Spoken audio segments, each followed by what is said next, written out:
जाति हर धर्म के लोग बाबा जी के दरबारे पर मत्था टेकने जाते हैं।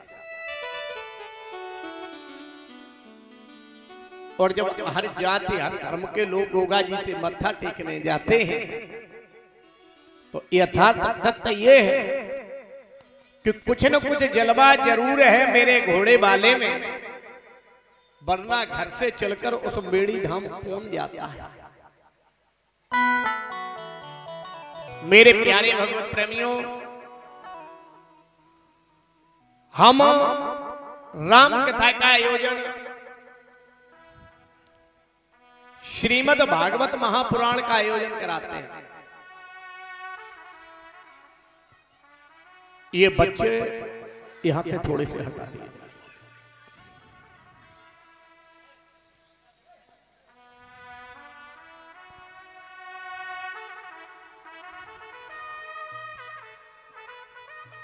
यथार्थ सत्य इस बात का है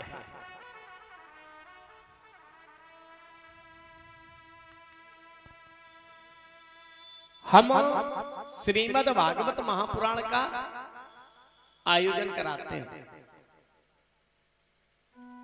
श्री माने लक्ष्मी, मद माने अहम, भा माने भक्ति, गा माने ज्ञान, बा माने वैराग्य, जिसके अंदर लक्ष्मी यानी माया जिसके अधीन हो,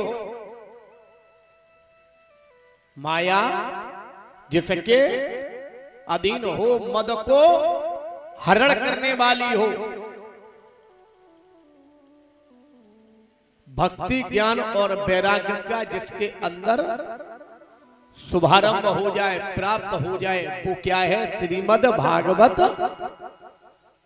राम कथा। जिन्हें भागवत कथा को श्रवण करने से हमें मोक्ष की प्राप्ति होती है, क्योंकि राजा परीक्षित ने जब श्रीमद् भागवत महापुराण को श्रवण किया तो मोक्ष की प्राप्ति।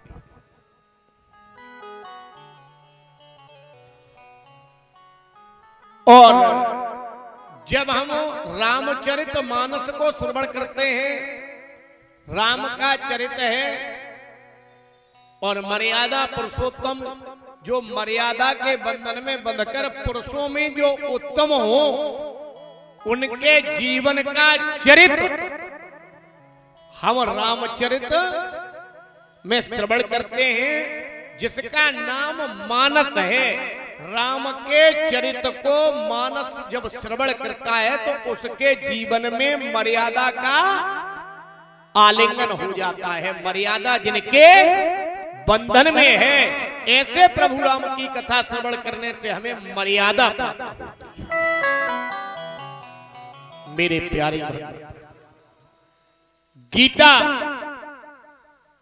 गीता में भगवान कृष्ण ने ज्ञान की उत्पत्ति बताई है, यानी गीता को श्रवण करने से हमें ज्ञान की प्राप्ति होती है। और जब गीता को श्रवण करने से हमें ज्ञान की प्राप्ति होती है तो मेरे प्यारे भगवत प्रेमियों, ये कलयुग का एक यथार्थ सत्य है। श्री शिव गोरक्ष कथा हमें क्या सिखाती है?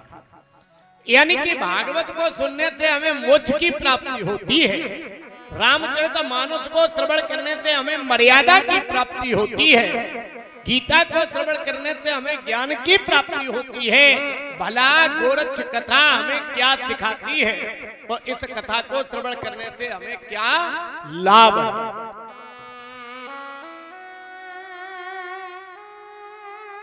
यानी गौ माने इंद्रियां और रक्ष माने रक्षा।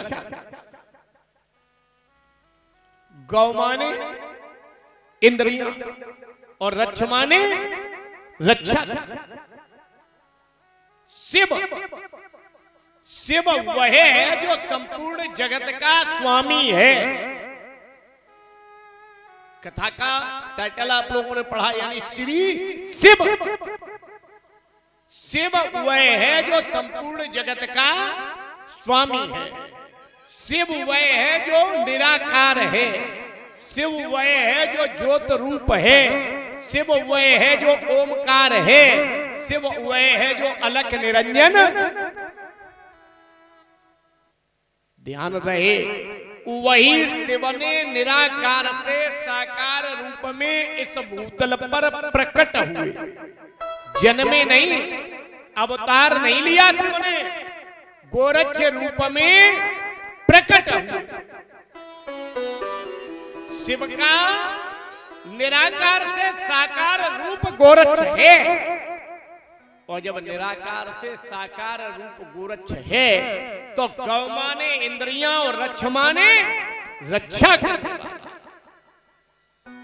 जिसने इंद्रियों पर विजय प्राप्त की हो, जिसने इंद्रियों पर विजय प्राप्त की हो, वही गोरक्ष है।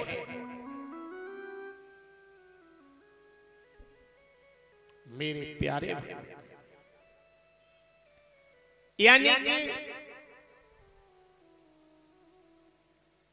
गोरक्षनाथ की कथा को श्रवण करने से हमें क्या फल प्राप्त होता है? आए ध्यान दें।